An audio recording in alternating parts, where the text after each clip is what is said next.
Stop! Why? Such are my orders.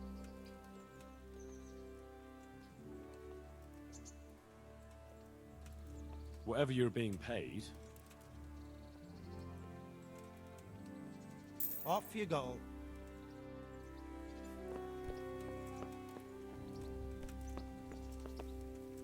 Damn.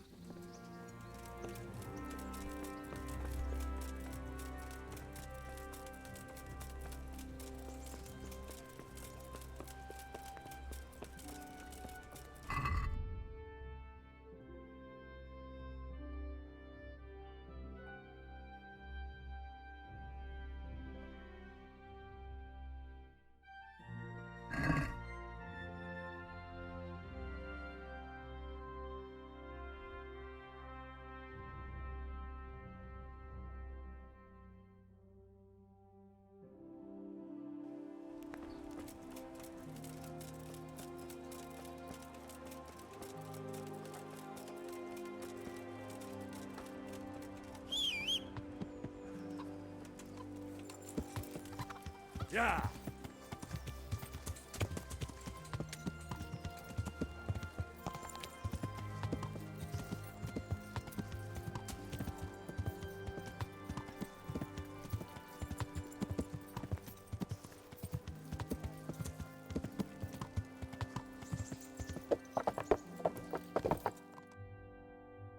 Ah, Hal. Are you going to the meeting with Margrave Jobst as well? I am. What about Istvan? I assume... That we didn't catch him? No. Because if we had, you'd be the first one to know. Have no fear. We'll get him eventually. I hope you're right. Anyway, let's go and see what Jobst wants from us.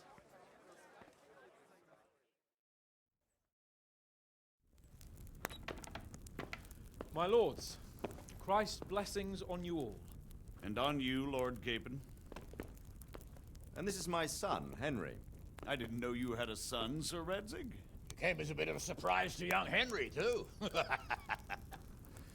This gentleman here is John II of Liechtenstein, a member of my council. I'm honored, gentlemen. Come join us. Margrave Jobst was just about to tell us the reason for his visit. Your Grace? I'm sure we're all agreed, Your Graces, that all this unrest must come to an end. This kingdom needs a king. The question is, which king? My cousin, Wenceslas IV, who is being held in captivity. I have to confess, my lord, that your answer surprises me a little. If I'm correctly informed, until recently you sided with your other cousin, Sigismund. That I cannot deny, and I have always stated my position plainly. But times have changed. How have they changed, Your Grace? Sir, there is one thing on which we undoubtedly concur. That King Wenceslas, unfortunately, did not inherit his father's gift for governing.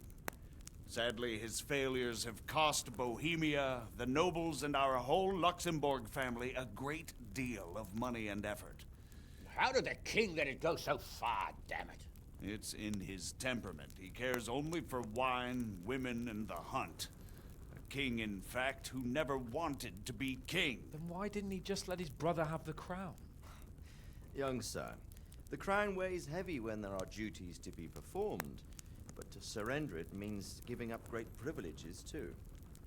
But he did surrender power to his brother.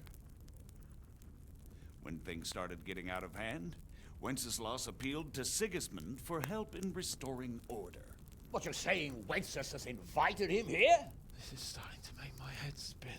Actually, it makes sense when you think about it. Sigismund wanted to re-establish the power of the whole House of Luxembourg. He thought if he helped Wenceslas win the imperial crown, in return his brother would help him become the king of the Romans, and leave the actual reign of Bohemia and the empire to him. Sigismund would govern, while Wenceslas could carry on doing what he was best at, enjoying the life of the imperial court. Why wasn't Wenceslas crowned Holy Roman Emperor long ago? He was already elected king of the Romans. All he had to do was go and let the Pope put the damn imperial crown on his head. Who knows? Maybe he'd prefer hunting and consorting with bathhouse wenches to spending time with the Pope. Well, so would I must admit. Sigismund's plan seemed sound enough, but it didn't quite work out, did it? It worked for a while. He and his brother reached an agreement. Sigismund took over administration of the kingdom and began planning Wenceslas's journey to Rome for the imperial coronation. But then Wenceslas realized he would just be a puppet with a crown. I must say, Margrave Jobst, Wenceslas and Prokop behave rather like naughty children in need of a good clout about the ears. Sigismund would agree. He was already planning his rule of Bohemia, and all of a sudden, the rug was pulled from under him. I'd say he lost his patience and decided he'd drag Wenceslas to the coronation kicking and screaming if he had to. Just like a naughty child, as you say. So he abducted him and your brother Prokop too, if I heard correctly. Correct. And you helped him do it, if I heard correctly. Yes, your graces, it's true. I was there when Sigismund abducted Prokop. I thought everything could somehow be settled, that we could make my brother see sense. But Sigismund just wanted to put an end to the dispute once and for all, whatever the cost. There was nothing I could do to stop him. And that's one of the reasons why I'm here. The worst of it is that it was all for nothing. Instead of putting a stop to the revolt, it escalated it, and the result is this chaos we have today. That's true enough, sir. But I must admit now, I'm not sure what your position is. The king is incompetent, but we must protect him? The simple truth, gentlemen, is that for all of Wenceslas's faults, we have no one else. So we'll have to make do with his idleness. People like him, though. But what can we do now? Sigismund has the League of Lords behind him. Otto von Bergolf, Heinrich von Rosenberg. The situation has gotten completely out of control. Now even the nobles of the League of Lords are realizing that Sigismund wasn't the right choice. So now Berghoff is on your side. Are we to assemble an army together with him and face Sigismund on the field of battle? We're not in Hungary now. Such affairs may be settled elegantly, without unnecessary hostilities or expenses. I have negotiated an alliance with the Hungarian bishops, the Polish, and of course the Czech nobility, against Sigismund. Every day he is losing the ground under his feet, and that's why I need your help too.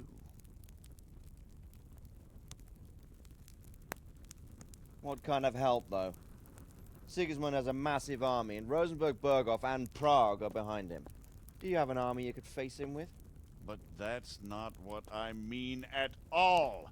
There's been a revolt against Sigismund in Hungary, partly due to my efforts, and now he'll have to choose whether he wants to gain the Bohemian crown, which is a very risky enterprise, or hold on to the Hungarian one. He can't have both. And there's a tough struggle awaiting him in Hungary. I'm not sure he'll win, and Rosenberg and Berghoff know it too. They're not stupid. If the Bohemian nobility stands together, they will turn. We are men of little consequence, Margrave. Radzig here lost everything because of his alliance with Wenceslas. Sir Divish came within a hair of the same fate. Even Rattay is defenseless against Sigismund and the League of Lords. What's more, your grace, King Wenceslas languishes in captivity in Vienna. He can't rule too well from there. And what do you propose? To sit with your arms folded till the Bohemian lands are turned to ashes like scarlets? We have to put a stop to this senseless war. And do you know, sir, what the true position of the League of Lords is? I'm not on the best of terms with them at this moment, so you'll have to ask them yourselves. Yes. Why not? I'll go and visit Berghoff at his castle and we'll see what he tells me. You know, that's not such a bad idea, young sir. True. Though a little risky. I doubt Berghoff would harm a blue-blooded envoy. And you can find out what he has to say about developments and what the League of Lords is planning. Then we'll decide what to do next. I'll help you compose a letter to him. I'd like Henry to come with me. Why not? He's proven himself an able investigator, and he'll also be a good bodyguard if anything should happen.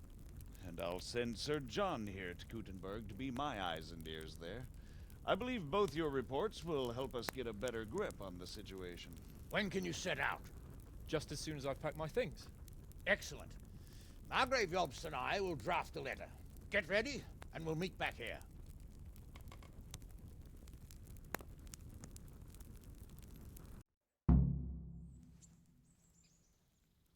I expect it would be best to write it in your name, Lord of Lipa. Quite so, Margaret. So, it looks like you're off on a mission. Yes, I can't wait. I don't want to dampen your spirits, my boy, but watch out. These are evil times, and who knows what can happen along the way. Not to mention that Bergov is no saint. Don't worry. I know. You've shown you can fend for yourself, but do take care. You'll be traveling as Lord Capon's bodyguard. You'll be there to make sure nothing untoward happens to him. Keep your eyes peeled and your ears wide open. What Bergov tells you is one thing, but what you see may be quite another. Rest assured, Father. And don't get embroiled in anything else. Just hand over the letter, hear out his reply, and return. Yes. Very well. Bergov is at Trotsky Castle. I think you'll find it quite an eye-opener. It's one of the finest castles in the land. It's 3 days' ride from here, so unless you hit a snag along the way, you'll be back soon enough. Any questions?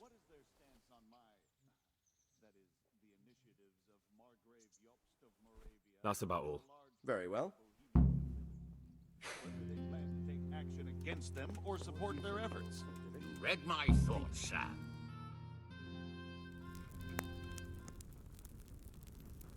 I believe we have written it well, gentlemen. Without a doubt. No one could deduce from this whether we are Sigismund's allies or foes.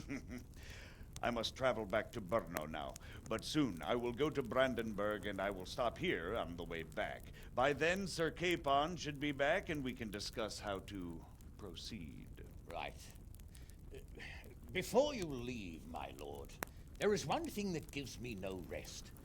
Why did Sigismund come as a foe? It makes no sense. If I may, sir, I think I can explain. Oh, please enlighten us, young sir. I live not far from Hungary, where Sigismund reigns. It is a savage country, and the constant war with the Turks has hardened the people. They need a monarch with an iron hand. So when Sigismund felt the wind of revolt, he reacted as he would at home. Only what works on the Hungarian nobles does not work here in Bohemia. Bringing order is one thing, but slaughtering and pillaging with a horde of barbarians quite another. What purpose does that serve? But Sigismund did give the Bohemian nobles a chance to take his side. It was only when they refused his ultimatum that he lost patience and took to the sword. As for the barbarians, he could afford nothing better. The Hungarian nobility would gain nothing from joining his campaign in Bohemia. He didn't have enough coin for a regular army, and so he recruited the Cumans. What he does not pay them, they make up for in plunder. But in the end, he didn't have enough to even satisfy the Cumans. That's why he raided Gutenberg and Skalitz. He wanted the silver. That makes sense. My lords, how's the letter coming along? It's done. Then we can be on our way. Now remember what we said, boy. All you have to do is deliver the letter, listen to the answer, and come back here. Don't provoke Berghoff in any way. Provoke? Me? Never, Uncle. We'll be back in a few days. Farewell, your graces. Come, Henry, my men are waiting. I wish you Godspeed.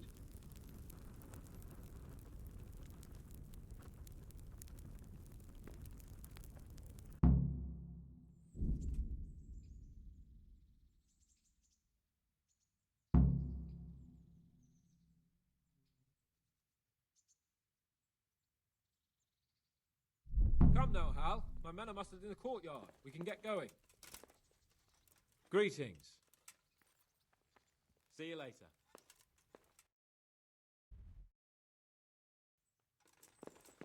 Oh.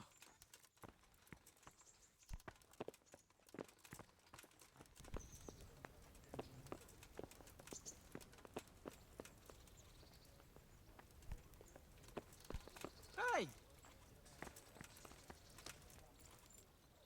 Take care.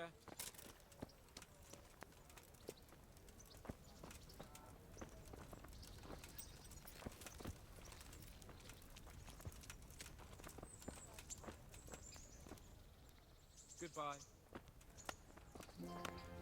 So, can we set off now, Henry? Of course. Can't wait. So, to horse! The Lord of Burgov is bound to be waiting us eagerly.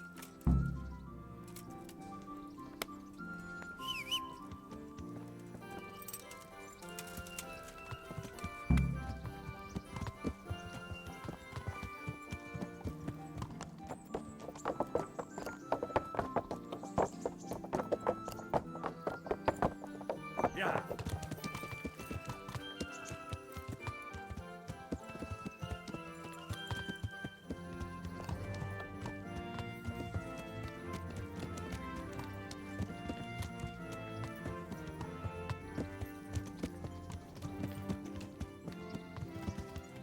So, how is life as a highborn bastard? I'm getting used to it. What about Rodzig? Has he accounted for not owning up to you the whole time? He explained it. All will be well, I think. Glad to hear it. It's far more acceptable for a nobleman to befriend a noble bastard than a blacksmith's son. Mind you, don't come to blows with a blacksmith, my young lord.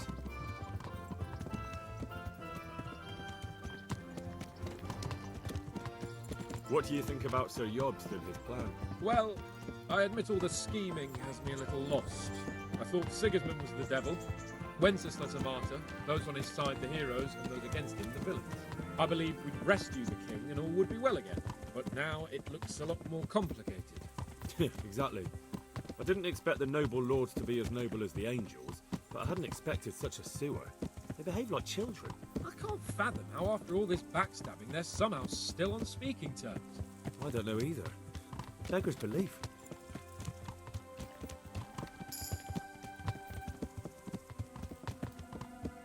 Did you know that King Wenceslas is such a... Feckless drunkard? Not really. And to be honest, I'm not sure I wanted to know.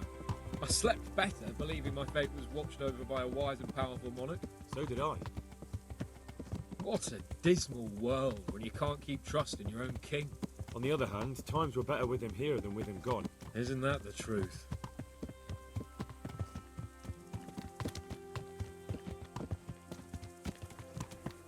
What do you think of Sigismund? If I were him, I'd have had enough of my brother even sooner. But he's a monster. Look at what those hordes of his are getting up to here. What he did in Skalitz. True enough. On the other hand, if Wenceslas and Prokop hadn't double-crossed him, none of this would have happened. No one forced him to burn Skalitz. That's a fact. But he couldn't let them shit all over him either. Not that I'm defending him. He's a weasel. No doubt about that.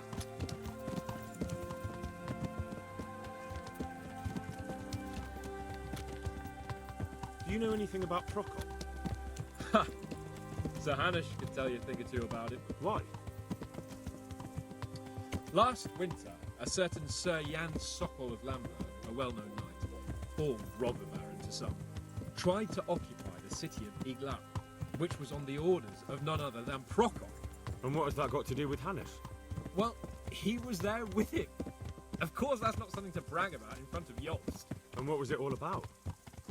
They wanted to occupy a city that was on the side of the League of Lords, but despite there being several hundred strong, they didn't take it. For one thing, they couldn't get past the Iglau women, with their pitchforks and cauldrons of hot water. I would never have thought of Sir Hanush as such a rebel.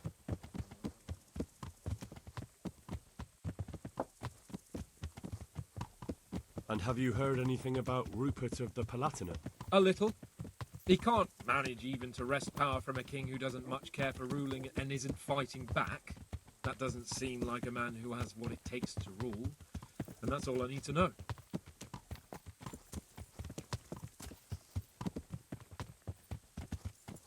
And that Berghoff we're going to see, do you know anything about him? I haven't heard much good about him, but I have a feeling that some other nobles are quite in awe of him, and his castle is apparently quite impressive. I'll be interested to see for myself.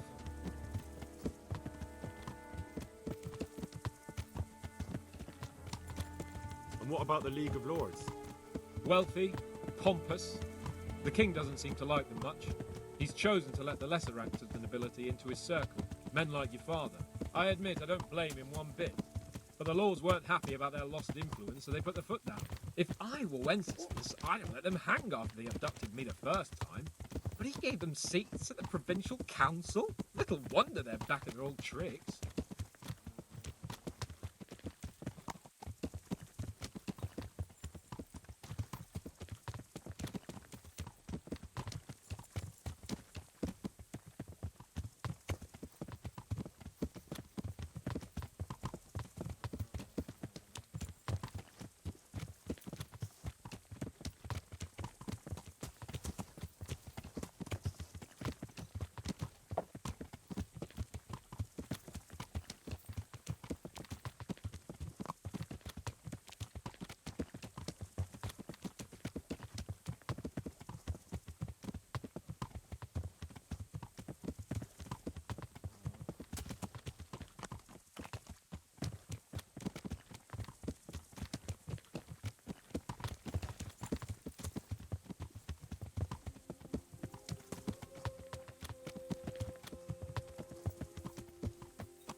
Good luck then.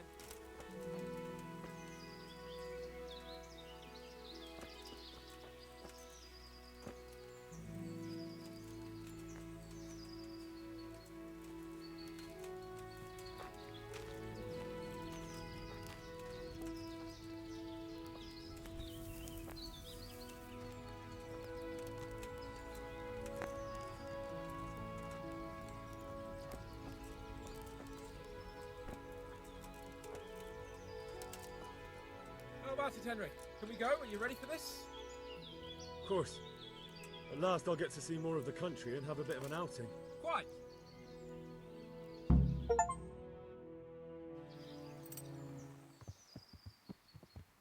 Let's get to it then. I finally have the feeling we're doing something worthwhile. We're helping to save the king.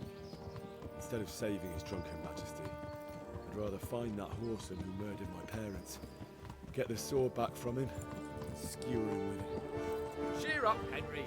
I have a feeling you'll get your chance one day, and it won't be long in coming. Forward, men! Audentes fortuna juvat!